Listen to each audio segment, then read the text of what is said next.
मका, ज्वारी इतर अशा विविध प्रकारच्या पिकांवरती कोणती फवारणी करावी? सर्वांनी एकदा हा व्हिडिओ शेवटपर्यंत पहा. तत्पूर्वी चॅनेलला सबस्क्राईब करून ठेवा. 1. क्लोरोमेक्वाट क्लोराईड वाढ निमेनकसाठी याचा उपयोग केला जातो. 2. NA नैसर्गिक गळ थांबविण्यासाठी याचा उपयोग केला जातो. 3. GA पेशीची संख्या व आकार वाढविण्यासाठी याचा उपयोग केला जातो. 4. नायट्रोबेन्झिन कळी व फुले लागण्यासाठी याचा उपयोग केला जातो. 5. डायकंडेनॉल प्रकाश संश्लेषण वाढविण्यासाठी याचा उपयोग केला जातो. 6. ह्युमिक ॲसिड 6% सुपीकता वाढविण्याकरिता याचा उपयोग केला जातो. 7. ह्युमिक ॲसिड 12% च्या वर पाढ या मुळाची वाढ होण्यासाठी याचा उपयोग केला जातो. 8. बायोस्टिम्युलंट नवीन पाते फुले लागणे व गळ कमी करण्यासाठी याचा उपयोग केला जातो.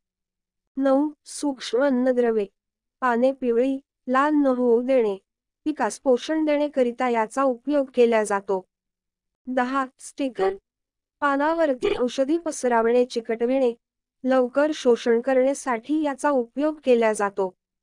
11. अमिनो ॲसिड हिरवे व कोवळेपणा वाढविण्यासाठी याचा उपयोग केला जातो. 12. अँटीऑक्सिडंट झाडाला तारुण्य वाढविण्यासाठी याचा उपयोग केला जातो. 13. प्रथम अन्नद्रव्ये नन स्फुरद पालाशसाठी याचा उपयोग केला जातो. 14. दुय्यम अन्नद्रव्ये मॅग्नेशियम, कॅल्शियम व गंधककरिता याचा उपयोग केला जातो. NPK नद स्फुरद पालाश पाण्यात विरघळणारी खते वॉटर सोल्युबल फर्टिलायझर. 1.9 पिकाच्या जोमदार वाढीसाठी याचा उपयोग केला जातो. 1.2.6.1 फुटवा जास्त येण्यासाठी, मुळांची वाढ, फुलधारणा करण्यासाठी याचा उपयोग केला जातो. 0.05234 झाडांची वाढ थांबवून फुल आणि फळांची वाढ जोमदार पद्धतीने करण्यासाठी, फळांची साईज वाढवण्यासाठी याचा उपयोग केला जातो. 0.00050 फळांची क्वालिटी सुधारण्यासाठी, फळांचे वजन वाढवण्यासाठी, साईज वाढवण्यासाठी, चांगला रंग येण्यासाठी, टिकाऊपणा वाढवण्यासाठी साठी याचा उपयोग केला जातो. विद्राव्य खतांचे कार्य काय आहे ते आपण पाहूयात. 1.9.19.20.20.20 या खतांना स्टार्टर ग्रेड म्हणतात.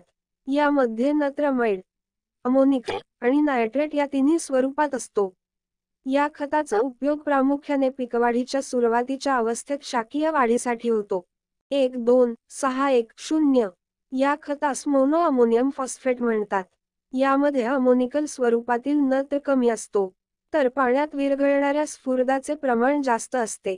नवीन मुळांच्या तसेच जोमदार शाकीय वाढीसाठी तसेच फुलांच्या योग्य वाढीसाठी व पुनरुत्पादनासाठी या खताचा उपयोग होतो. 0.5234 या खतास मोनो पोटॅशियम फॉस्फेट म्हणतात. यामध्ये स्फुरद व पालाश ही अन्नद्रव्ये भरपूर आहेत. फुले लागण्यापूर्वी व लागल्यानंतरच्या कालावधीसाठी हे उपयुक्त आहे. तर शेतकरी मित्रांनो, अतिशय महत्त्वाची अशी माहिती होती. इतर शेतकऱ्यांची मदत होईल या दृष्टिकोनातून हा व्हिडिओ जास्तीत जास्त शेअर करा. धन्यवाद.